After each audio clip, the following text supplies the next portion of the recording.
ലോകമെമ്പാടും ഓൺ ലൈവായിട്ടും ടെലിവിഷനിലൂടെയും ഞങ്ങളെ വീക്ഷിക്കുന്നവരെ യേശുക്രിസ്തുവിന്റെ നാമത്തിൽ വന്ദനം ചെയ്യുന്നു. തൊടുപുഴയിൽ നടക്കുന്ന 3-ാം ദിവസത്തെ ഒടുവിലത്തെ മീറ്റിംഗിലേക്ക് നിങ്ങളെ സ്വാഗതം ചെയ്യുന്നു. എബ്രായർക്ക് എഴുതിയ ലേഖനം 1, 2, 3 അധ്യായങ്ങളിലെ പഠനങ്ങൾ മനസ്സിലായവർക്ക് മനസ്സിലാക്കാൻ കഴിഞ്ഞു എന്ന് ഞാൻ ചിന്തിക്കുന്നു. 2-ാം അധ്യായം ഒഴുകിപ്പോകാതിരിക്കാനുള്ളതാണെങ്കിൽ 3-ാമത്തെ അധ്യായം ഒഴുകിപ്പോകാതിരിക്കാനുള്ളതല്ല, ശ്രദ്ധിച്ചു നോക്കാനുള്ളതാണ്. 4-ാമത്തെ അധ്യായം സ്വസ്ഥതയിലേക്കുള്ള ക്ഷണമാണ്. 4-ാമത്തെ അധ്യായത്തിൽ നിന്നാണ് നമ്മളിപ്പോൾ പെട്ടെന്ന് വായിക്കുന്നത്. 4-ാം അധ്യായത്തിന്റെ 1 മുതലുള്ള വാക്യങ്ങൾ ഇവിടെ പെട്ടെന്ന് വായിക്കുന്നു.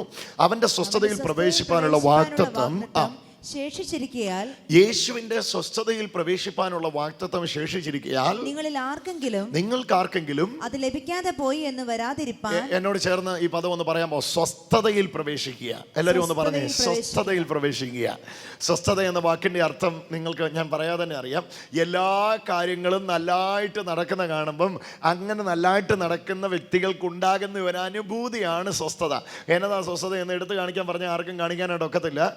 എല്ലാ കാര്യങ്ങളും നല്ലതായിട്ട് നടക്കുമ്പം, ആഗ്രഹിക്കുന്ന കാര്യങ്ങളൊക്കെ നല്ലതായിട്ട് നടക്കുമ്പോൾ ശ്വാസം വിട്ട് എല്ലാവരും പറയുന്നു, ഓ സ്വസ്ഥമായി. എന്നതാ സ്വസ്ഥത? ഇതാ സ്വസ്ഥത. ഇനി മനസ്സിലാക്കാൻ വേറൊരു വിവരണത്തിൻ്റെ ആവശ്യമില്ല. ഇങ്ങനെ ഒരു ദൈവിക സ്വസ്ഥതയുണ്ട്. മകളെ കെട്ടിച്ചു വിട്ടു, മരുമകൻ വീട്ടിലേക്ക് കയറി വന്നു, അല്ലെ മരുമകൻ മകളുടെ കയ്യും പിടിച്ച് വീട്ടിൽ നിന്ന് ഇറങ്ങിപ്പോയി. സന്തോഷത്തോടെ ആ കല്യാണത്തിൻ്റെ തിരക്കെല്ലാം ഒടിഞ്ഞ് അപ്പനും അമ്മയും കൂടെ ആ വാതിൽക്കൽ നിന്ന് ആശ്വാസമായി അവളെ ഒരാളുടെ കയ്യിൽ പിടിച്ച് ഏൽപ്പിച്ചപ്പോഴത്തേക്കും സ്വസ്ഥമായി എന്ന് പറയുന്ന അതല്ല ഇവിടെ പറയുന്ന സ്വസ്ഥത. പിന്നെ എന്താണ് ഇവിടെ പറയുന്ന സ്വസ്ഥത? ദൈവീക സ്വസ്ഥതയാണ് ഇവിടെ പറയുന്ന റെസ്റ്റ്. ഡിവൈൻ റെസ്റ്റാണ്. ഈ റെസ്റ്റിലേക്കുള്ള ക്ഷണം ദൈവം നിങ്ങൾക്കും എനിക്കും തന്നിരിക്കുകയാണ്. എന്നിട്ട് എബ്രായ ലേഖനം 4-ാം അധ്യായം ആരംഭിക്കുമ്പോൾ നിങ്ങൾക്ക് ആർക്കെങ്കിലും ഇത് ലഭിക്കാതെ ഇരിക്കരുത് എന്ന് പറഞ്ഞാണ് ആരംഭിക്കുന്നത്. 4-ാം വാക്യം ഒന്ന് നോക്കിയാൽ അപ്പോൾ നിങ്ങൾക്ക് അത് കൂടുതൽ മനസ്സിലാവും. സ്വസ്ഥതയിൽ പ്രവേശിപ്പാനുള്ള വാഗ്ദത്തം ശേഷിച്ചിരിക്കയാൽ നിങ്ങൾക്ക് ആർക്കെങ്കിലും അത് ലഭിക്കാതെ പോയി എന്ന് നിങ്ങൾക്ക് ആർക്കെങ്കിലും അടുത്തിരിക്കുന്ന ആളോട് പറ, നിങ്ങൾക്ക് ആർക്കെങ്കിലും അത് ലഭിക്കാതിരിക്കരുത്. അതുകൊണ്ട് വളരെ ശ്രദ്ധയോടെ കേട്ടോണം. ഹല്ലേലൂയ. നിങ്ങൾക്ക് ആർക്കെങ്കിലും അത് ലഭിക്കാതിരിക്കേണ്ടതിന് ലഭിക്കാതെ പോയി എന്ന് വരാതിരിപ്പാൻ നാം ഭയപ്പെടുക. അപ്പം ഈ നിങ്ങൾക്ക് ആർക്കെങ്കിലും ലഭിക്കാതെ പോയി എന്ന് വരരുത്. എന്താണ് ഇവിടുത്തെ ആശയം? ഇതിനു മുമ്പേ ഈ സ്വസ്ഥതയിലേക്ക് ദൈവം ആരെയും വിളിച്ചിട്ടുണ്ട്. അതിനു മുമ്പേ എന്നതായി സ്വസ്ഥത എന്നൊന്ന് പറയാം. ഇങ്ങോട്ട് നോക്കിയേ, എന്നതായി സ്വസ്ഥത എന്നൊന്ന് പറഞ്ഞേ. താഴേക്കൊന്ന് വായിച്ചേ. വിശ്വസിച്ചവരായ 3-ാം വാക്യത്തിന്റെ 3-ാം വാക്യത്തിന്റെ 2-ാം ഭാഗമാണ്.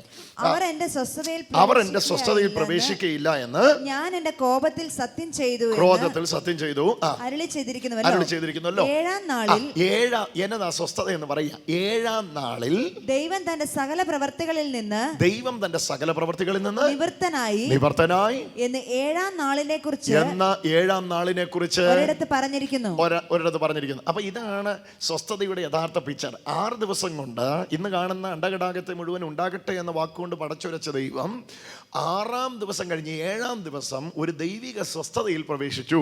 താൻ ചെയ്ത പ്രവർത്തികളെല്ലാം കണ്ട് ദൈവം കൃതാർത്ഥനായി. മറ്റൊരാശയത്തിൽ പറഞ്ഞാൽ ആകാശത്തിൽ കൂടെ പക്ഷികൾ പറക്കുന്നു, സമുദ്രത്തിലൂടെ മത്സ്യങ്ങൾ ചലിക്കുന്നു, കരയിലൂടെ മൃഗങ്ങൾ ഓടുന്നു.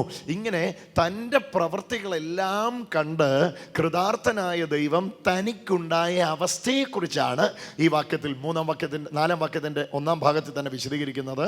അതാണ് നമ്മളിപ്പോൾ കണ്ടത്.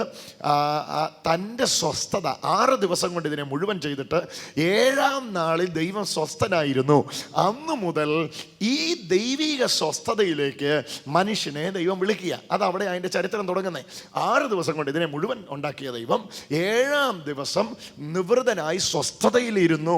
ആ സ്വസ്ഥതയിലേക്ക് ദൈവം മാനവജാതിയെ മുഴുവൻ വിളിക്കുകയാണ്. പക്ഷെ മനുഷ്യൻ്റെ പ്രശ്നം എന്നാന്ന് ചോദിച്ചാൽ ഈ സ്വസ്ഥതയിൽ ഇതുവരെ പ്രവേശിക്കാൻ പറ്റിയില്ല. ഇതിനെന്താ പ്രവേശിക്കേണ്ടത്? ഈ സ്വസ്ഥതയിലേക്ക് കയറാൻ വേണ്ടി മനുഷ്യൻ എന്നേലും ചെയ്യാൻ ദൈവം അന്ന് പറഞ്ഞായിരുന്നോ? ഒന്നും പറഞ്ഞില്ല. ദൈവം എല്ലാം ചെയ്തു വെച്ചിട്ടായിരുന്നു മനുഷ്യനെ ഈ സ്വസ്ഥതയിലേക്ക് ക്ഷണിച്ചത്. കാരണം ആദത്തിൻ്റെ സസ്റ്റൈനിങ്ങിന്, ആദത്തിൻ്റെ തുടർമാനമായിട്ടുള്ള ജീവിതത്തിന് വേണ്ടിയത് മുഴുവൻ ഏദനിൽ ഉണ്ടാക്കി വെച്ച ശേഷമാണ് ദൈവം ആദത്തെ സൃഷ്ടിച്ചത്. പറഞ്ഞതിൻ്റെ അർത്ഥം ആദം ഇനി ഒന്നും ചെയ്ത് ജീവിക്കേണ്ടിയവനല്ല, ദൈവം ചെയ്തതിനെ അനുഭവിച്ച് ജീവിക്കേണ്ടിയവനായിരുന്നു. എത്ര പേർക്ക് മനസ്സിലാകുന്നു? ഒരു ഹല്ലേലൂയ പറഞ്ഞേ. ഓക്കെ. സോ ആദം ജനിച്ചു വീണത് തന്നെ ദൈവിക സ്വസ്ഥതയിലായിരുന്നു. അന്ന് മുതൽ ദൈവം മാനവജാതിയെ ഈ സ്വസ്ഥതയിലേക്ക് പ്രവേശിക്കുകയാണ്. വിളിക്കുകയാണ്. ഏത് സ്വസ്ഥതയിലേക്ക്?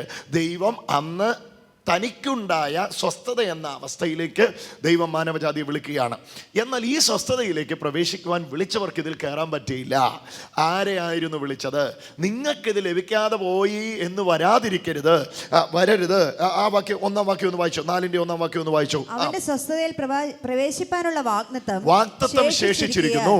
നിങ്ങളിൽ ആർക്കെങ്കിലും. അപ്പൊ കണ്ടോ, ഇതിന് പുറകിൽ ആരോടോ ഇത് പറഞ്ഞിട്ടുണ്ട്. സ്വസ്ഥതയെ പ്രവേശിക്കാൻ ആരെയോ വിളിച്ചു, അവർക്കിത് കയറാൻ പറ്റിയില്ല. അതുകൊണ്ടാണ് പറയുന്നത് അത് പിന്നെയും ശേഷിക്കുകയാണ്. Still that promise of rest is remains. ആ വാഗ്ദത്തം, സ്വസ്ഥതയിലേക്ക് വരിക എന്ന വാഗ്ദത്തം ഇനിയും അവശേഷിക്കുകയാണ്. ഇതിന് ആരെയോ വിളിച്ചവർക്ക് ഇതിൽ കയറാൻ പറ്റിയില്ല. 3-ാം അധ്യായത്തിലേക്ക് പോയാൽ അത് വ്യക്തമായിട്ട് അവിടെ മനസ്സിലാകും. എന്താ 3-ാം അധ്യായത്തിൽ അത് വിശദീകരിക്കുന്നത്? 3-ാം അധ്യായത്തിന്റെ 14-ാമത്തെ വാക്യം 11-ാമത്തെ വാക്യം ഒന്ന് എടുത്തേ. 3-ന്റെ 11-ഉം 14-ഉം വേഗം. കണ്ടോ, സ്വസ്ഥതയിൽ പ്രവേശിപ്പിക്കാൻ ദൈവം വിളിച്ച ഒരു വലിയ ജാതിയായിരുന്നു 40 ലക്ഷത്തോളം വരുന്ന മിസ്രൈമിൽ നിന്ന് പുറപ്പെട്ട ഇസ്രായേൽ മക്കൾ. പക്ഷേ 11-ാം വാക്യത്തിൽ ദൈവം ശപഥം ചെയ്യുന്നു, അവരെന്റെ സ്വസ്ഥതയെ പ്രവേശിക്കുകയില്ല. ഒന്നുകൂടെ വായിച്ചോ. അവൻ എന്റെ സ്വസ്ഥതയിൽ പ്രവേശിക്കുകയില്ല എന്ന് ഞാൻ എന്റെ ക്രോധത്തിൽ സത്യം ചെയ്തു. അപ്പൊ നോക്കിയേ, 40 ലക്ഷം പേര് 20 ലക്ഷം പേര് 40 വർഷം ഈ സ്വസ്ഥതയിലേക്ക് നടന്നവരാണ്. എന്നാൽ അവരുടെ കഠിന ഹൃദയം കൊണ്ട് ദൈവം അവരെ നോക്കി പറഞ്ഞു, നിങ്ങളെ ഞാൻ ഈ സ്വസ്ഥതയെ കയറ്റുകയില്ല. ഈ അധ്യായം അവസാനിക്കുമ്പോൾ 16-ാമത്തെ വാക്യം 14-ാമത്തെ വാക്യം 14 ഒന്ന് വായിച്ചു. 14, 3-ന്റെ 14. അതിവിശ്വാസം അവസാനത്തോളം മുറുകെ പിടിച്ചുകൊണ്ടാൽ എന്ത് സംഭവിച്ചു? അവർക്ക് കേട്ടിട്ട് മത്സരിച്ചു. മിസ്രൈമിൽ നിന്ന് മോശ മുഖാന്തരം പുറപ്പെട്ടവരെല്ലാവരുമല്ലോ 40 ആണ്ട് അവർ എന്നോട് ക്രുദ്ധിച്ചു. 17-ാമത്തെ വാക്യം. പാപം ചെയ്തവരോടല്ലോ. അവരോട് ക്രുദ്ധിച്ചു. പാപം ചെയ്തവരോടല്ലയോ? അവരുടെ ശവങ്ങൾ മരുഭൂമിയിൽ പൊങ്ങി വീണുപോയി. എന്റെ സ്വസ്ഥതയിൽ പ്രവേശിക്കയില്ല എന്ന് ആണയിട്ടത് അനുസരണം കെട്ടവരോടല്ലാതെ പിന്നെ ആരോടാകുന്നു? അപ്പൊ നോക്കിയേ, 40 വർഷം 20 ലക്ഷത്തോളം പേരോട് പറഞ്ഞ ആലോചനയാണ് ഇന്ന് തൊടുപുഴയിൽ നിങ്ങൾ കേൾക്കുന്നത്, ടെലിവിഷനിലൂടെ വീടുകളിൽ നിങ്ങൾ കേൾക്കുന്നത്. എന്തായിരുന്നു ആ ആലോചന? സ്വസ്ഥതയിലേക്ക് വരിക, ദൈവിക സ്വസ്ഥത. Enter the rest with Christ. കർത്താവിൻ്റെ കൂടെ സ്വസ്ഥതയിലേക്ക് വരിക എന്നുള്ള ക്ഷണം 20 ലക്ഷം പേർക്ക് 40 വർഷം കൊടുത്തു. പക്ഷേ കൊടുത്ത ദൈവം തന്നെ ശപഥം ചെയ്തു, ഇവരെ ഞാൻ കയറ്റുകയില്ല. എന്നിട്ട് 3-ാം അധ്യായത്തിൽ ഈ വാക്യം പറഞ്ഞു, 40 വർഷം അവർ ദൈവത്തോട് ക്രുദ്ധിച്ചു. ദൈവം അവരെ നോക്കി ആണയിട്ടു, അവരുടെ സ്വസ്ഥതയിൽ പ്രവേശിക്കുകയില്ല. ഇനി നിങ്ങൾ 4-ാം അധ്യായം ഒന്ന് എടുത്ത് നോക്കിയേ. എന്നിട്ട് അവരെ പോലെ 2-ാം വാക്യം 4-ന്റെ 2 അവരെ പോലെ നാമും. ആരെ പോലെ? 40 വർഷം 20 ലക്ഷം പേര് നമ്മെ പോലെ, അവരെ പോലെ നാമും ഒരു സദ്വർത്തമാനം കേട്ടവരാകുന്നു. അവരും കേട്ടത് ആ സദ്വർത്തമാനം. എന്നതായിരുന്നു അവർ കേട്ട ഗുഡ് ന്യൂസ്? കർത്താവിന്റെ സ്വസ്ഥതയിലേക്ക് വാ എന്ന ഗുഡ് ന്യൂസ് കേട്ടതായിരുന്നു അവര്. എത്ര വർഷം? 40 വർഷം. എത്ര പേര്? 20 ലക്ഷം പേര്. 20 ലക്ഷം പേര് 40 വർഷം കേട്ട സദ്വർത്തമാനമായിരുന്നു ദൈവിക സ്വസ്ഥതയിലേക്ക് വരിക. എന്നിട്ട് എബ്രായ ലേഖനകാരൻ 4-ാം അധ്യായത്തിന്റെ 3-ാം വാക്യത്തിൽ പറയുക, അവരെ പോലെ നാമും ഒരു സദ്വർത്തമാനം കേട്ടവരാകുന്നു. അടുത്തത്, എങ്കിലും കേട്ടവരിൽ കേട്ടവരിൽ വിശ്വാസമായി പരിണമിക്കായിക കൊണ്ട്. അപ്പൊ എന്നതായിരുന്നു അവരുടെ പ്രശ്നം? ദൈവം സ്വസ്ഥത ഒരുക്കിയെങ്കിലും ഈ സ്വസ്ഥതയെ വിശ്വസിക്കാൻ അവർക്ക് പറ്റിയില്ല. ദൈവം പറഞ്ഞു, ഞാൻ ഒരുക്കിയിരിക്കുന്ന സ്വസ്ഥതയിലേക്ക് വിശ്വസിച്ച് കയറ്. മനുഷ്യൻ പറഞ്ഞു, അങ്ങനെയൊന്നും സ്വസ്ഥമാകാൻ ഞങ്ങൾക്ക് പറ്റുകയില്ല, ഞങ്ങൾക്ക് കുറേ വിഷയങ്ങളുണ്ട്. We trust in our work. ഞങ്ങളുടെ പ്രവൃത്തിയിലൂടെ സ്വസ്ഥതയിൽ ആയിക്കോളാം എന്ന് പറഞ്ഞു. ദൈവം പറഞ്ഞു, നോ, വിശ്വസിച്ച് സ്വസ്ഥതയിൽ കയറ്.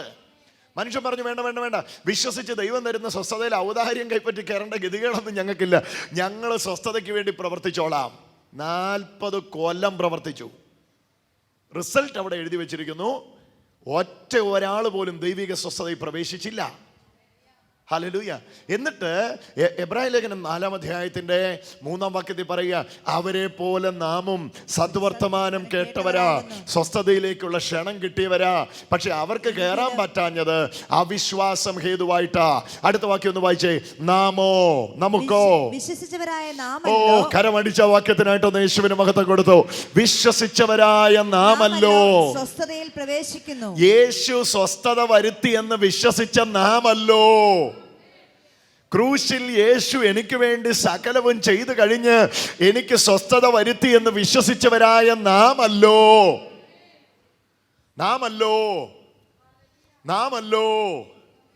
അവന്റെ സ്വസ്ഥതയിൽ പ്രവേശിച്ചത്. 4-ാമത്തെ വാക്യം വായിച്ചു. 4-ാമത്തെ വാക്യം. വിശ്വസിച്ചവരായ നാമല്ലോ. ഇങ്ങോട്ട് നോക്കി, രണ്ടായിട്ട് തിരിച്ചു പറയാം. വിശ്വസിക്കാത്തവരല്ലോ സ്വസ്ഥതയിൽ കയറാൻ പറ്റാത്തവർ, വിശ്വസിച്ചവരായ നാമല്ലോ സ്വസ്ഥതയിൽ കയറിയവർ. അവിശ്വാസം ഹേതുവായി 3-ന്റെ അവസാനത്തെ വാക്യം ഒന്ന് വായിച്ചേ. 3-ാം അധ്യായത്തിന്റെ ഏറ്റവും 19-ാമത്തെ വാക്യം എന്ന് തോന്നല്ലേ, അവസാനത്തെ വാക്യം ഒന്ന് വായിച്ചു. 3-ാം അധ്യായത്തിന്റെ അവസാനത്തെ വാക്യം. ഇങ്ങനെ അവിശ്വാസം നിമിത്തം അവർക്ക് പ്രവേശിപ്പാൻ കഴിഞ്ഞില്ല എന്ന് നാം കാണുന്നു. സ്വസ്ഥതയിൽ കയറാൻ കഴിഞ്ഞില്ല എന്ന് നമ്മൾ കാണുന്നു. ദൈവം സ്വസ്ഥതയെക്കുറിച്ച് പറഞ്ഞു, പക്ഷേ ആ സ്വസ്ഥതയെ വിശ്വസിച്ച് കയറാൻ അവർക്ക് പറ്റിയില്ല. വിശ്വാസം എന്നതോ ആശിക്കുന്നതിന്റെ ഉറപ്പും കാണാത്ത കാര്യത്തിന്റെ നിശ്ചയമാണ്. ദൈവം അവരോട് പറഞ്ഞു, ഇതാ ഞാനൊരു സ്വസ്ഥത ഒരുക്കിയിരിക്കുന്നു. ഈ കാണാത്ത കാര്യത്തെ കണ്ടതുപോലെ വിശ്വസിച്ച് ഇവർക്കതിൽ കയറാൻ പറ്റിയില്ല, പക്ഷെ നിങ്ങൾക്ക് പറ്റി. 40 ലക്ഷം പേർക്ക് 40 വർഷം 20 ലക്ഷം പേർക്ക് ഈ ആലോചന കേട്ടെങ്കിലും ഗുണമുണ്ടായില്ല. എന്നാൽ ഇന്ന് രാത്രി ഇതിവിടെ കേൾക്കുമ്പോൾ വിശ്വസിക്കുന്നവർക്കായി ഞാൻ കർത്താവിനെ സ്തോത്രം ചെയ്യുന്നു. യേശു ഒരുക്കിയ സ്വസ്ഥതയിൽ യേശുവിനോടുകൂടെ പ്രവേശിക്കപ്പെടുന്നവർക്കായി കർത്താവിന് സ്തോത്രം. 40 വർഷം 20 ലക്ഷം പേര് നിങ്ങളോട് പറയുന്ന ഇതേ സദ്വർത്തമാനം കേട്ടു, പക്ഷെ അവർക്ക് ഈ സ്വസ്ഥതയിൽ കയറാൻ കഴിഞ്ഞില്ല. അവർ അസ്വസ്ഥതയിലായി, അവരുടെ പ്രവൃത്തിയിൽ അവർ ആശ്രയിച്ചു. ഞങ്ങളുടെ പ്രവൃത്തി കൊണ്ട് ഞങ്ങൾ സ്വസ്ഥതയിലായിക്കോളാമെന്ന് പറഞ്ഞു. ദൈവം അവരുടെ പ്രവൃത്തികളുടെ പരാജയം കാണിക്കാൻ സ്വന്തത്തിൽ അങ്ങ് ഏൽപ്പിച്ചു കൊടുത്തു. ആ പ്രവൃത്തികളുടെ പരാജയം പഴയ നിയമ താളുകളിൽ നമ്മൾ വായിച്ചിട്ടുണ്ട്.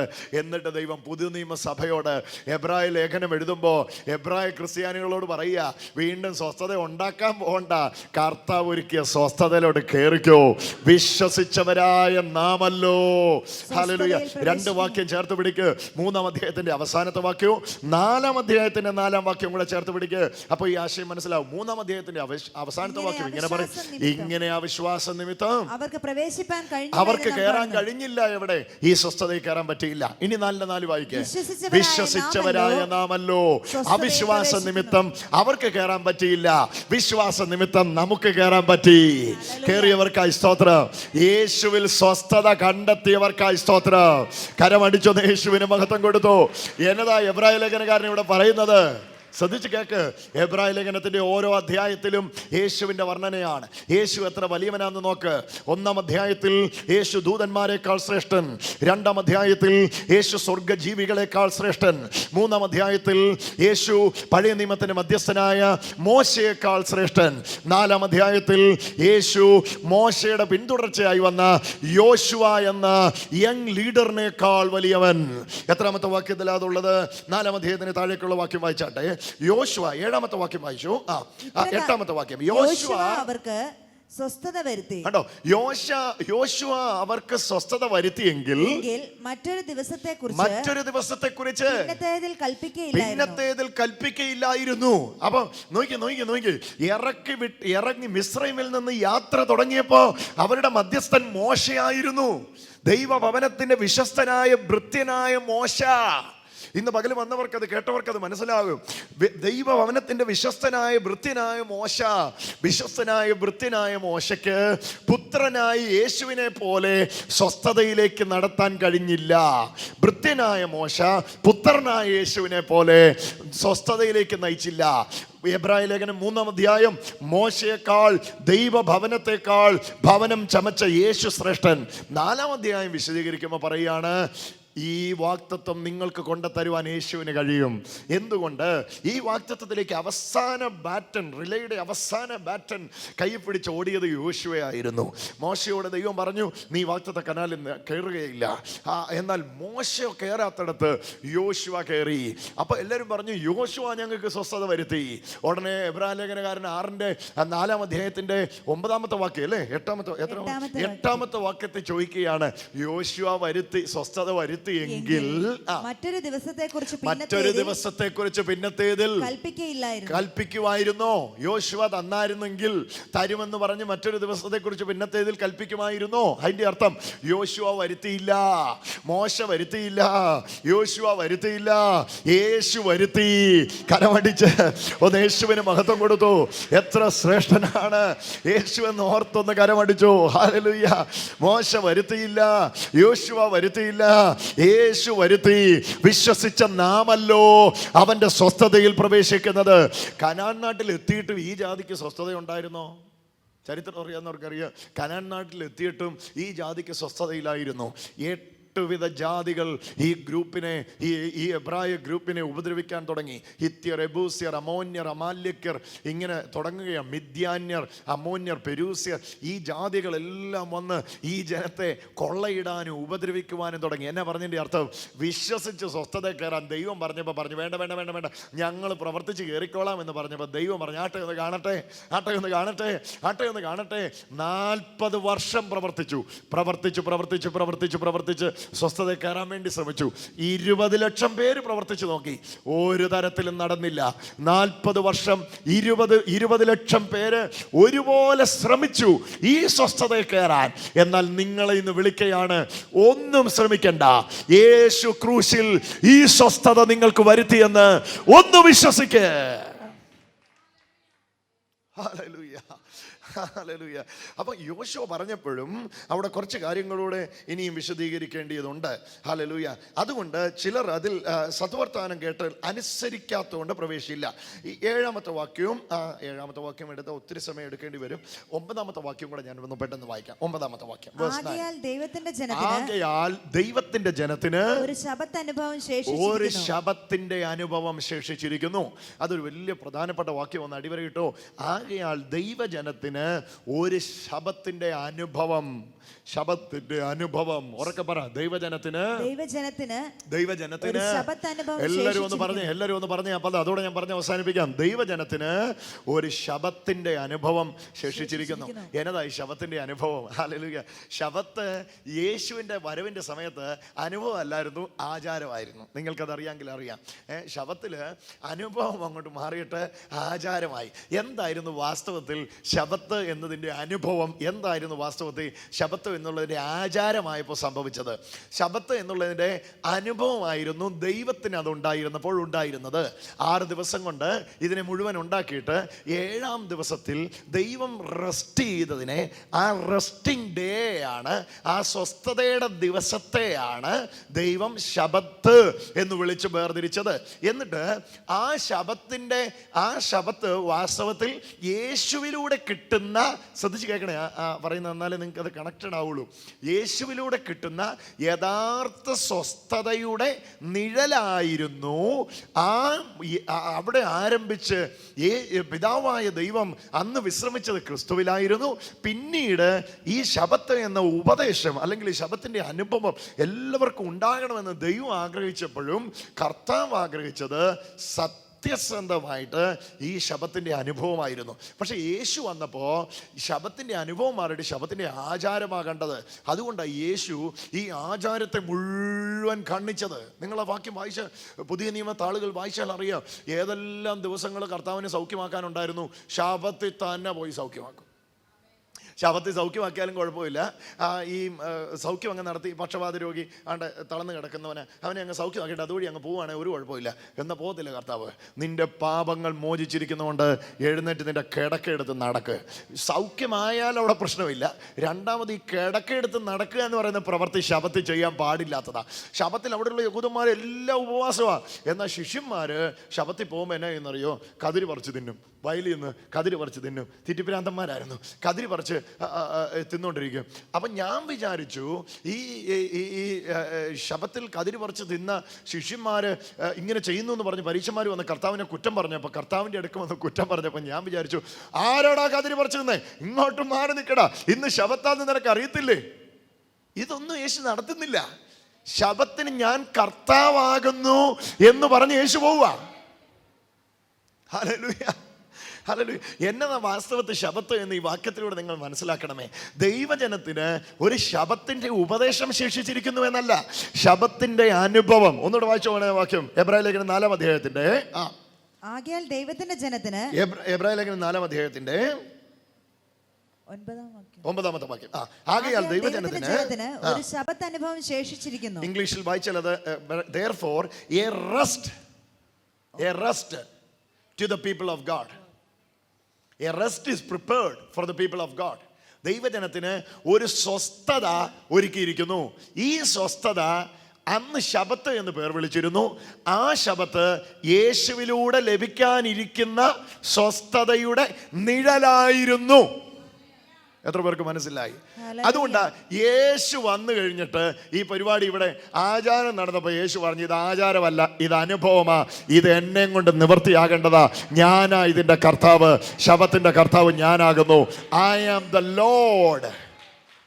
ആ പദം ശ്രദ്ധിച്ച, I am the Lord of Sabbath. ഞാൻ ശബത്തിന് കർത്താവാകുന്നു, ഞാൻ ശബത്തിൻ്റെ മേൽ കർത്തൃത്വം നടത്തുന്നവനാകുന്നു. പഴയ നിയമത്തിലെ ആ ശബത്ത് എന്നെയാ കാണിച്ചേ, എന്നിൽ കിട്ടുന്ന സ്വസ്ഥതയുടെ കാര്യമാണ് അന്ന് പറഞ്ഞേ. ഇത് അനുഭവിച്ചവർക്കായി സ്തോത്രം ചെയ്യുന്നു. ഹല്ലേലൂയ. ഇസ്രായേൽ ജനത്തിന് ആഴ്ചയിൽ ഒരിക്കലായിരുന്നു ശബത്ത്. യേശുവിലൂടെ കിട്ടാനിരിക്കുന്ന സ്വസ്ഥതയുടെ നിഴലായിരുന്നു അതെന്ന് ഞാൻ പറഞ്ഞല്ലോ. എന്നാൽ നിങ്ങൾക്കും എനിക്കും 24 മണിക്കൂറും ഈ സ്വസ്ഥതയാണ്. കാരണം ശബത്തിൻ്റെ കർത്താവ് നിങ്ങളുടെ എൻ്റെ അകത്തായിരിക്കുന്നേ. കരമടിച്ചൊന്ന് യേശുവിന് മഹത്വം കൊടുത്തു. ശബത്തിൻ്റെ യേശു ഇന്ന് നിങ്ങളെ, ഹല്ലേലൂയ. സാബത്ത് ഉപദേശക്കാര് എന്നോട് ചോദിക്കാറുണ്ട്, ബ്രദറെ നിങ്ങൾക്ക് ആഴ്ചയിൽ ഒരു ദിവസം ശബത്തായി അനുഷ്ഠിച്ചുകൂടെ? ഞാൻ അവരോട് പറയാറുള്ള വാക്കിതാ, ബ്രദറെ നിങ്ങൾക്ക് ആഴ്ചയിൽ ഒന്നല്ലേ, ഞങ്ങൾക്ക് എന്നും ഇതാ. ഇത് ഡെയിലി. ശബത്ത് എന്ന വാക്കിൻ്റെ അർത്ഥം റെസ്റ്റ് എന്നാണ്, സ്വസ്ഥതയാണ്. യേശുവിനെ കണ്ടെത്തിയവന് ദിനം പ്രതി സ്വസ്ഥതയാ. അത് അനുഭവിക്കുന്നവർക്കായി യേശുവിന് മഹത്വം കൊടുക്കുന്നു. കരമുയർത്തി ഒന്ന് കർത്താവിനോട് പറഞ്ഞേ, യേശുവേ, ഓ കരം അടിച്ചൊന്ന് യേശുവിന് മഹത്വം കൊടുത്തേ. ഹല്ലേലൂയ. എന്നതാ എബ്രായ ലേഖനം 4-ാം അധ്യായം എന്താണ്? എബ്രായ ലേഖനം 4-ാം അധ്യായം ദൈവിക സ്വസ്ഥതയിലേക്കുള്ള ക്ഷണമാണ്. ഇത് ആരെയായിരുന്നു ക്ഷണിച്ചത്? നിങ്ങളെ എന്നെ അല്ലായിരുന്നു ക്ഷണിച്ചത്. ഇത് ക്ഷണിച്ചത് യഹൂദനെ ആയിരുന്നു. എത്ര വർഷം ക്ഷണിച്ചിരുന്നു? സദ്വർത്തമാനം പറഞ്ഞ് ദൈവിക വിശ്രമത്തിലേക്കുള്ള യേശുക്രിസ്തുവിലൂടെയുള്ള സ്വസ്ഥതയിലേക്കുള്ള ക്ഷണത്തിലേക്ക് അവരെ വിളിച്ചു. എത്ര വർഷം? 40 വർഷം. എത്ര പേരോട്? ഏകദേശം 20 ലക്ഷത്തോളം വരുന്ന വലിയ ജനസമൂഹത്തോട് ദൈവം ആണയിട്ട് പറഞ്ഞു, എൻ്റെ സ്വസ്ഥതയിലേക്ക് വാ. എന്നാൽ ഇവർക്ക് വിശ്വസിക്കാൻ കഴിയാത്തതുകൊണ്ട് സ്വസ്ഥതയിൽ കയറാൻ പറ്റിയില്ല. എബ്രായ ലേഖനം 4:3 വ്യക്തമായിട്ട് പറയുന്നു, വിശ്വസിച്ചവരായ നാമല്ലോ അവൻ്റെ സ്വസ്ഥതയിൽ പ്രവേശിച്ചത്. ദൈവജനത്തിന് ഒരു സ്വസ്ഥതയുടെ അനുഭവം ശേഷിച്ചിരിക്കുന്നു. ആ അനുഭവമാണ് യേശുവിനെ സ്വീകരിച്ചപ്പോൾ നിങ്ങളിൽ തുടങ്ങിയ അനുഭവം. എന്നാന്നറിയാമോ? അസ്വസ്ഥപ്പെടാൻ കഴിയാത്ത സ്വസ്ഥത. എത്ര പേരത് സ്വീകരിക്കുന്നു എന്ന് എനിക്കറിയത്തില്ല. അസ്വസ്ഥപ്പെടാൻ കഴിയാത്ത സ്വസ്ഥത. ഞാൻ ഇന്ന് ഈ വചനം പറഞ്ഞുകൊണ്ടിരിക്കുന്ന സമയത്ത് തന്നെ എനിക്ക് വളരെ വ്യക്തമായി തിരിച്ചറിയാൻ കഴിയുന്ന ഒരു വലിയ യാഥാർത്ഥ്യമുണ്ട്. അസ്വസ്ഥത കൊണ്ട് തിങ്ങി വിങ്ങിയ കുടുംബാന്തരീക്ഷങ്ങളിലേക്ക് ഈ മിനിറ്റിൽ കർത്താവിൻ്റെ അസാധാരണമായ സ്വസ്ഥത വ്യാപരിക്കാൻ പോവുകയാണ്. എന്താണ് നിങ്ങളുടെ അസ്വസ്ഥതയ്ക്ക് കാരണം? ആ മൂല കാരണത്തെ ഇന്ന് യേശുവിൻ്റെ ശക്തി പറിച്ചു മാറ്റിയിട്ട് ഒരു വലിയ ദൈവിക സ്വസ്ഥത നിങ്ങളുടെ വിഷയങ്ങളുടെ അകത്ത് ഇന്ന് പകൽ ഇത് കേട്ടുകൊണ്ടിരിക്കുന്ന ഈ മിനിറ്റിൽ കർത്താവ് അയച്ചുകൊണ്ടിരിക്കുകയാണ്. എന്നോട് ചേർന്ന് ഇങ്ങനെ ഒന്ന് പറഞ്ഞു, യേശു എൻ്റെ സ്വസ്ഥതയാണ്, യേശുവിൽ ഞാൻ സ്വസ്ഥനാണ്. ഞാൻ സ്വസ്ഥനാകാൻ വേണ്ടിയുള്ളത് മുഴുവൻ യേശു എനിക്ക് വേണ്ടി കാൽവരി ക്രൂശിൽ ചെയ്ത് കഴിഞ്ഞു. ഒന്നുറക്കെ എന്നോട് ചേർന്ന് പറയാമോ? ഞാൻ സ്വസ്ഥനാകാൻ വേണ്ടിയുള്ളത് മുഴുവൻ യേശു എനിക്ക് വേണ്ടി കാൽവരി ക്രൂശിൽ ചെയ്ത് കഴിഞ്ഞു. ഇന്നത് വിശ്വസിക്കുമ്പോൾ തന്നെ നിങ്ങളുടെ വീടുകളിലേക്ക്, നിങ്ങളുടെ വ്യക്തിത്വത്തിലേക്ക് ഒരു വലിയ ദൈവിക സ്വസ്ഥത വന്നു കയറിയിട്ട് എന്താണോ അസ്വസ്ഥമാക്കിയിട്ടുള്ളത്. ഹല്ലേലൂയ. സ്വസ്ഥതയുടെ ആചാരം വന്നപ്പോഴും സ്വസ്ഥതയുടെ അനുഭവം വന്നപ്പോഴും തമ്മിലുള്ള വ്യത്യാസം ഇതാണ്. സ്വസ്ഥതയുടെ ആചാരത്തിൽ രോഗം അതുപോലെ ഇരിക്കും, എന്നാലും സ്വസ്ഥതയാണെന്ന് പറഞ്ഞുകൊണ്ട് നടക്കും. എന്നാൽ സ്വസ്ഥതയുടെ അനുഭവം വന്നപ്പം എന്താണോ രോഗം അതിനെ സൗഖ്യമാക്കും. പക്ഷപാത രോഗി വർഷങ്ങളായിട്ട് തളർന്നു കിടക്കുക, അപ്പോഴും അവൻ പറയുന്നത് അവനും സ്വസ്ഥതയാന്ന, ശബത്താന്ന. ആചാരമേ ഉള്ളൂ, അനുഷ്ഠാനമേ ഉള്ളൂ, അനുഭവമില്ല. കർത്താവ് വന്നിട്ട് ആചാരത്തെ അങ്ങോട്ട് മാറ്റി, ആ അനുഷ്ഠാനത്തെ അങ്ങോട്ട് മാറ്റി, ആ അനുഭവത്തെ അങ്ങോട്ട് കൊടുത്തു. നീ ഈ കണ്ട കാലം ഇവിടെ ഇരുന്നിട്ട് ശബത്തെന്ന് പറഞ്ഞല്ലാതെ ഇത് നീ അനുഭവിച്ചിട്ടില്ലല്ലോ. ഇന്ന് ഞാൻ നിന്നെ അനുഭവത്തിലേക്ക് നടത്തുകയാണ്. ഇന്ന് സ്വസ്ഥരാക എന്ന അനേകരെ ആശ്വസിപ്പിക്കുന്ന ഉള്ളങ്ങളിലേക്ക് വാസ്തവമായിട്ടുള്ള അസ്വസ്ഥതകളെ തള്ളി മാറ്റുന്ന ഒരു വലിയ ദൈവിക സ്വസ്ഥത. എത്ര പേര് അതിനെ സ്വീകരിക്കുന്നുണ്ട്? എത്ര പേര് കരമടിച്ച് അതിന് നന്ദി പറഞ്ഞ് എത്ര പേര് സ്വീകരിക്കും? ഇപ്പോൾ തന്നെ ഒരു വലിയ ദൈവിക സ്വസ്ഥത, അസ്വസ്ഥനാകാൻ കഴിയാത്ത തരത്തിലുള്ള ഒരു വലിയ ദൈവിക സ്വസ്ഥത. എൻ്റെ ബ്രദറെ, ചിലരിങ്ങനെ സാക്ഷ്യം പറയാനായിട്ട് പോകുന്നു, എൻ്റെ ബ്രദറെ അസ്വസ്ഥനായ കാലം മറന്നു എന്ന് പറയുന്ന പോലുള്ള ഒരു വലിയ ദൈവിക സ്വസ്ഥത. അതിനെ എത്ര പേര് സ്വീകരിക്കുവാൻ താല്പര്യപ്പെടുന്നു? ഹല്ലേലൂയ. എന്നോട് ചേർന്ന് അങ്ങനെ താല്പര്യപ്പെടുന്നവർ രണ്ട് കരങ്ങളെ ഉയർത്തിക്കൊണ്ട് ഉറക്കെ പറയുക, യേശുവേ. ടെലിവിഷനിലാകട്ടെ ഓൺലൈനിലാകട്ടെ ഈ സമയത്ത് ഞങ്ങളുടെ ഒപ്പം ചേരുന്നവർ രണ്ട് കരം ഉയർത്തുക, ലജ്ജിക്കാതെ ആ രണ്ട് കരം ഉയർത്തിക്കൊണ്ട് പറയുക, യേശുവേ ഞാൻ വിശ്വസിക്കുന്നു, യേശു എൻ്റെ സ്വസ്ഥതയാണ്, യേശുവിൽ ഞാൻ സ്വസ്ഥനാണ്. ഞാൻ സ്വസ്ഥനാകാൻ വേണ്ടി സ്വസ്ഥതയാകുന്ന യേശുവിനെ എന്റെ ഉള്ളിലേക്ക് അയച്ചതിന് നന്ദി. അങ്ങയുടെ കർത്തൃത്വവും അങ്ങയുടെ രാജ്യത്വവും അങ്ങയുടെ ഭരണവും എന്റെ മേൽ യേശുവേ ഇപ്പോൾ അനുവദിക്കുന്നു.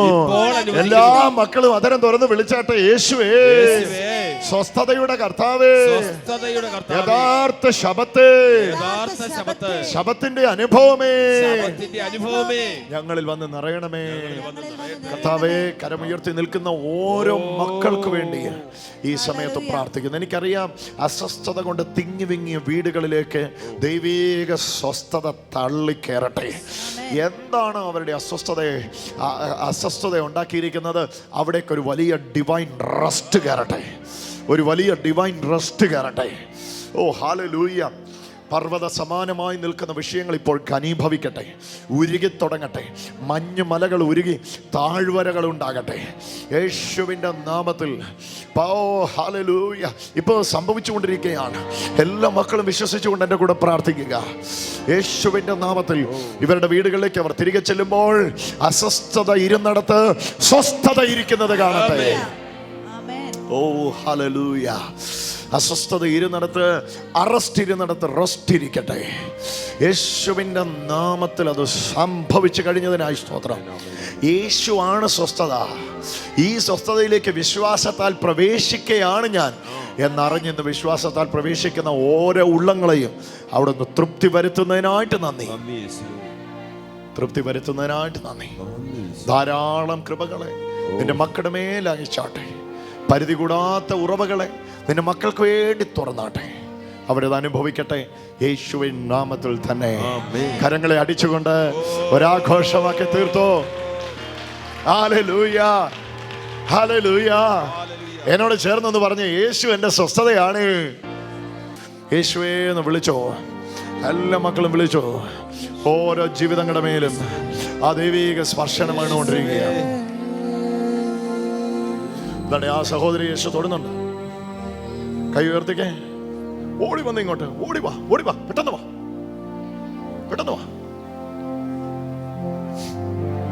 ഇവിടെ നിൽക്കുന്ന ഈ സമയത്ത് നിങ്ങൾക്ക് വിശ്വസിക്കാൻ കഴിയുമെങ്കിൽ വിശ്വസിച്ചു. നെഞ്ചിനകത്തുനിന്ന് അങ്ങനെയാ കർത്താവ് അവിടെ നിന്നപ്പോൾ എന്നെ കാണിച്ചത്. അതുകൊണ്ടാണ് ഞാൻ വിളിച്ച് പറഞ്ഞ് ഇങ്ങോട്ട് നോക്ക്. ഇവിടെ നെഞ്ചിനകത്തുനിന്ന് നാളുകളായി നിങ്ങൾ കൊണ്ടു നടക്കുന്ന വലിയ ഭാണ്ഡക്കെട്ടുകളെ യേശു എടുക്കുകയാണ്. കർത്താവ് എന്നോട് പറയുന്നു, അക്ഷരാർത്ഥത്തിൽ ഒരു വലിയ ദൈവീക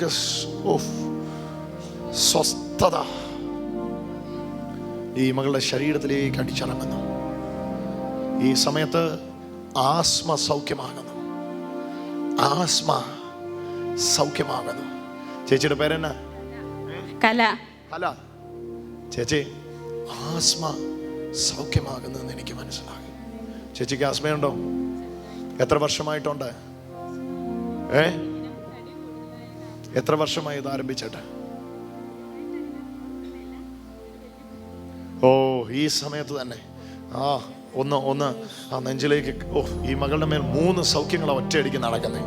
1, ആസ്മ സൗഖ്യമാകുന്നു. 2, ഈ ശരീരം ഇങ്ങനെ ചീർക്കാൻ കാര്യം ഹോർമോണൽ ഇൻബാലൻസ് ഉണ്ട് ഈ ശരീരത്തിൽ. ഹോർമോണൽ ഇൻബാലൻസ്, ഹൈപ്പോതൈറോയിഡിസം ഈ അത് അഴിയുന്നു. നിങ്ങൾ കണ്ടേ? അത് അഴിയുന്നു. ഒന്ന് കണ്ടേ? അഴിഞ്ഞു പോകുന്നു. ഒന്ന് കണ്ടേ? ഇറങ്ങിപ്പോ. കർത്താവിന്റെ മഹത്വം ആ ശരീരത്തിലേക്ക് അടിക്കുന്നു. ആ ബാധ ഈ ശരീരത്തിൽ നിന്ന് ഒഴിഞ്ഞു പോകുന്നു. ഇല്ല, അതിവിടെ നിൽക്കത്തില്ല. ഇന്ന് ഈ മകൾ സ്വസ്ഥമായിട്ടല്ലാതെ ഈ പടി ഇറങ്ങത്തില്ല. എല്ലാ ദൈവമക്കളും ഈ മകൾക്ക് വേണ്ടി ഒന്ന് പ്രാർത്ഥിച്ചോ. ഒരു വലിയ വിടുതല അവരുടെ മേൽ വ്യാപരിക്കുന്നത്, ഒരു വലിയ ദൈവശക്തി അവരുടെ മേൽ അടിക്കുന്നത്, കർത്താവിന്റെ മഹത്വമായി മകളെ മേൽ തൊടുന്നത്. ഇറങ്ങട്ടെ. പിടിച്ചോണേ. ഒരാളോട് വേണേ വന്ന് പിടിച്ചോണം. വലിയ ദൈവശക്തി അടിച്ചുകൊണ്ടിരിക്കുക. കണ്ടോണം. പുതിയ വ്യക്തിയായിട്ട് ഇന്ന് ആ മകള് സ്വസ്ഥമാവും. കണ്ടോണം, നിങ്ങൾ കണ്ടോണം. വലിയ നിറഞ്ഞു കവിയട്ടെ. അഴിഞ്ഞു പോകട്ടെ.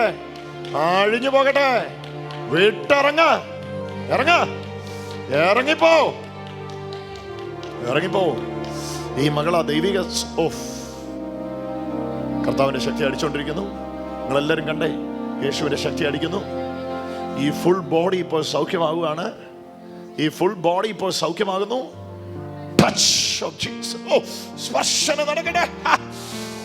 യേശുവിന്റെ നാമത്തിൽ മേജർ ഹീലിംഗ്. കല, ഇനി നമ്മൾ തമ്മിൽ കാണുമ്പോ വണ്ണം കുറയും, സുന്ദരിയാകും. യേശു നിന്നെ തൊട്ട് കഴിഞ്ഞു. ഉയർത്തെഴുന്നേറ്റ കർത്താവ് നിന്നെ വിടുവിച്ചു കഴിഞ്ഞു. ഹൈപ്പോതൈറോയിഡിസം ഉണ്ട്, ഹോർമോണൽ ഇംബാലൻസ് ഉണ്ടല്ലേ? അതുകൊണ്ടായിരുന്നു വെയിറ്റ് വയ്ക്കുന്നത്. പിന്നെ പീരിയഡും ഒക്കെ അല്ലായിരുന്നു. മീൻസ് അതിങ്ങനെ 5-6 മാസം അങ്ങനെ സൗഖ്യമായി.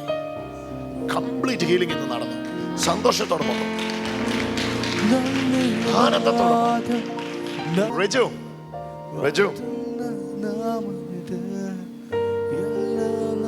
റജു അവിടെ നിന്നപ്പോ ഞാൻ കണ്ടതാ. ചെവിയുടെ പുറകു മുതൽ ഇങ്ങനെ ഈ ഒരു ഷോൾഡർ തകർന്നിരിക്കുക. ഈ കൈ കൊണ്ട്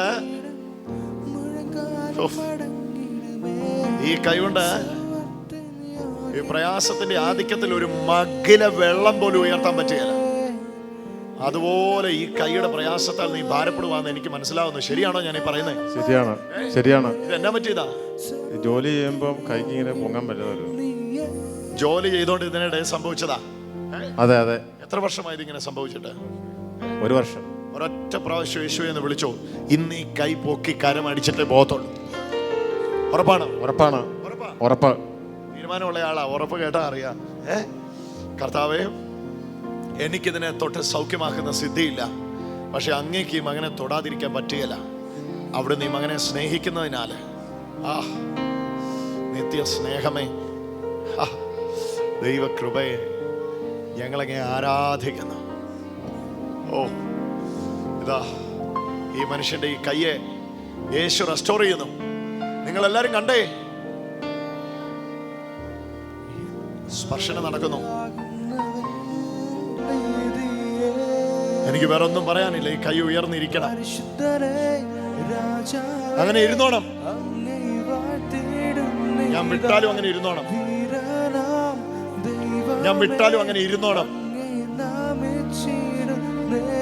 കരമടിച്ചു യേശുവിന് മാത്രമാണ്. എഴുന്നേപ്പിച്ചോ. പൊക്കുമോനെ. കരങ്ങളെ അടിച്ചുകൊണ്ട്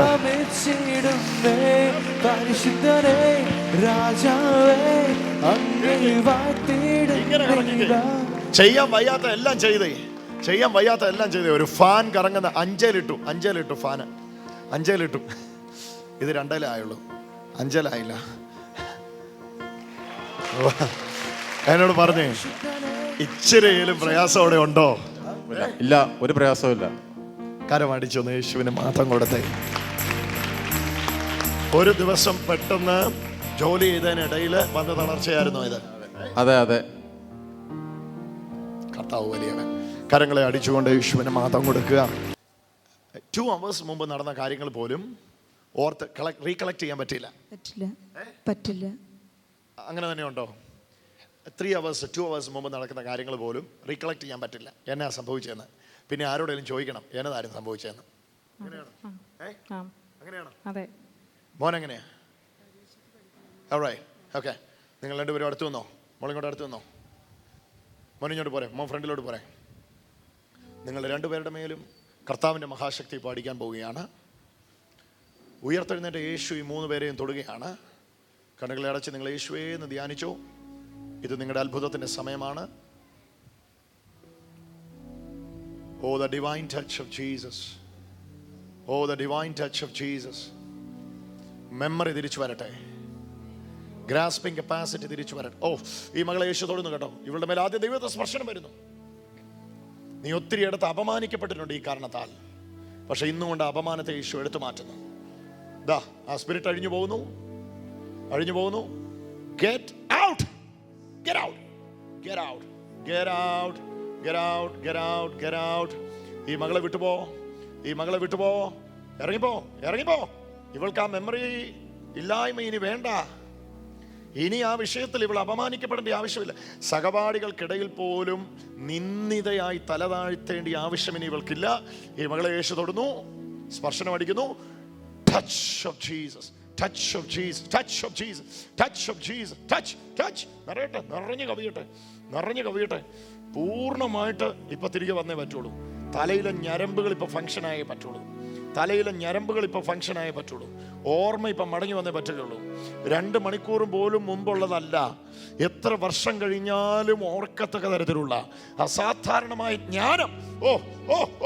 ദൈവശക്തി അടിക്കുന്നു. അവള് സൗഖ്യമായി. ആ ബാധ ശരീരത്തിൽ നിന്ന് ഒഴിഞ്ഞു പോയി. കരമടിച്ചോന്ന് യേശുവിന് മഹത്വം കൊടുത്തു. ഇങ്ങനെയാണോ കരമടിക്കുന്നത്? നല്ലതായിട്ട് കരമടിച്ചോന്ന് യേശുവിനെ സ്തുതിച്ചു. വരിക, ഇങ്ങോട്ട് നിൽക്കുക, കൈ ഉയർത്തി പിടിക്കുക, യേശുവേ എന്ന് വിളിക്കുക. കർത്താവേ, ഇവളുടെ ജീവിതം ഇന്ന് മാറട്ടെ, ഇവളുടെ ലൈഫ് ഇന്ന് മാറട്ടെ. എൻ്റെ യേശുവേ, ഈ ചെറുപ്പക്കാരി ഇവളുടെ ജീവിതം ഇന്ന് മാറട്ടെ. ഈ രാത്രി ഇവളുടെ രാത്രിയായിട്ട് അങ്ങ് എഴുതി. ശക്തി പുറപ്പെടുന്നു. ഇവളുടെ ജീവിതം റെസ്റ്റോർ ചെയ്യപ്പെടുന്നു. ഇവളുടെ ഭാവിയെ യേശു കൈകാര്യം ചെയ്യുന്നു. ഇവളുടെ കരത്തെ യേശു പിടിക്കുന്നു. ഇവൾക്ക് സഞ്ചരിക്കാൻ ഇവൾ ചിന്തിക്കാത്ത വഴികളിലൂടെ യേശു ഇവളെ സഞ്ചരിപ്പിക്കുന്നു. അഭിഷേകം അവളുടെ മേൽ അടിക്കുന്നു. ദൈവശക്തിയിൽ അവൾ നിറയുന്നു. നിറയട്ടെ. നിറഞ്ഞു കവിയട്ടെ.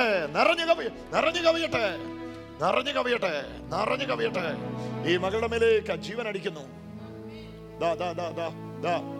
കണ്ടേ, നിങ്ങളൊന്ന് കണ്ടേ. ഈ മകളെ യേശു സ്വസ്ഥമാക്കുന്ന ഒന്ന് കണ്ടേ, സ്വതന്ത്രമാക്കുന്ന ഒന്ന് കണ്ടേ. ആള് മാറി ഇവളെ പോലെ ഇവളാവട്ടെ. ഈ മിനിറ്റിൽ തന്നെ ഉയർത്തെഴുന്നേറ്റ കർത്താവിന്റെ മഹത്വത്താൽ മെമ്മറി എൻലാർജ്ഡ് ആവട്ടെ. Grasping capacity വർദ്ധിക്കട്ടെ.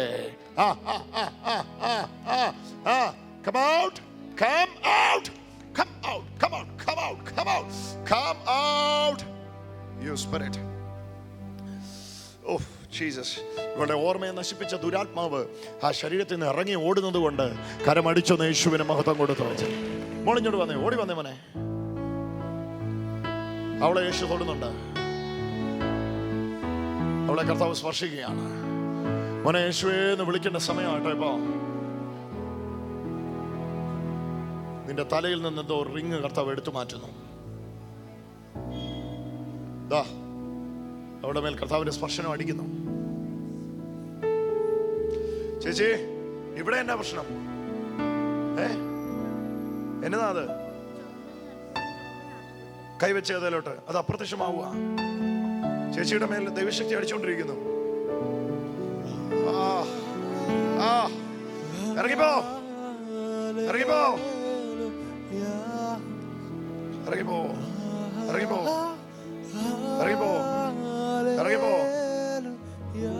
ഇറങ്ങിപ്പോ, ഇറങ്ങിപ്പോ, ഇറങ്ങിപ്പോ. വീട്ടിൽ സ്വസ്ഥത ഉണ്ടാവും. ഈ കുഞ്ഞിന് മേൽ ദൈവിക സ്പർശനം. ഈ വീട് മുഴുവൻ വീടടച്ചുള്ള രക്ഷ വ്യാപരിക്കട്ടെ. പിതാവേ, ഞങ്ങൾ സ്തോത്രം ചെയ്യുന്നു. തൻ്റെ കുഞ്ഞുങ്ങൾ ഓരോരുത്തരും ഇന്ന് കേട്ട വചനത്തിൻ്റെ സത്യത്തിലേക്ക് നിറഞ്ഞതിനായിട്ട് നന്ദി. യേശുവിൻ്റെ സ്വസ്ഥതയിലേക്ക്, യേശുവിൻ്റെ റെസ്റ്റിലേക്ക് പ്രവേശിച്ച മക്കൾക്കായി ഞങ്ങൾ സ്തോത്രം ചെയ്യുന്നു. എല്ലാവരും, എല്ലാ കുടുംബങ്ങളിലും ആ സ്വസ്ഥത അനുഭവിച്ച് ഈ ദിവസങ്ങളിൽ വാഴട്ടെ. കർത്താവ് അത് ചെയ്തു കഴിഞ്ഞതിനായിട്ട് നന്ദി പറഞ്ഞ്, റെസ്റ്റിനകത്ത് കയറിയതിനായിട്ട് നന്ദി പറഞ്ഞ്, യേശുവിൻ്റെ സ്വസ്ഥതയ്ക്കകത്ത് ഞാൻ പ്രവേശിച്ചാണ് ഇന്നിവിടുന്ന് അങ്ങോട്ട് പുറപ്പെടുന്നത്. എൻ്റെ വീട്ടിലേക്ക് ഞാൻ ചെല്ലുമ്പോൾ ആ സ്വസ്ഥത അവിടെ, അതെ, അസ്വസ്ഥത അവിടെ മാറിയിട്ട് സ്വസ്ഥത അവിടെ നിറയുന്നു. ഓരോ കുടുംബങ്ങളും അനുഗ്രഹിച്ചതിനായിട്ട് നന്ദി, യേശുവിൻ നാമത്തിൽ തന്നെ. ആമേൻ. പിതാവായ ദൈവത്തിൻ്റെ സ്നേഹവും പുത്രനായ യേശുവിൻ്റെ കൃപയും പരിശുദ്ധാത്മാവിൻ്റെ കൂട്ടായ്മയും നിരന്തരമായി യേശുവിൻ്റെ റെസ്റ്റിനകത്ത് വാഴുന്ന എല്ലാ മക്കളുടെ മേലും നിറഞ്ഞു വാഴുമാറാകട്ടെ. ആമേൻ. ഹല്ലേലൂയ.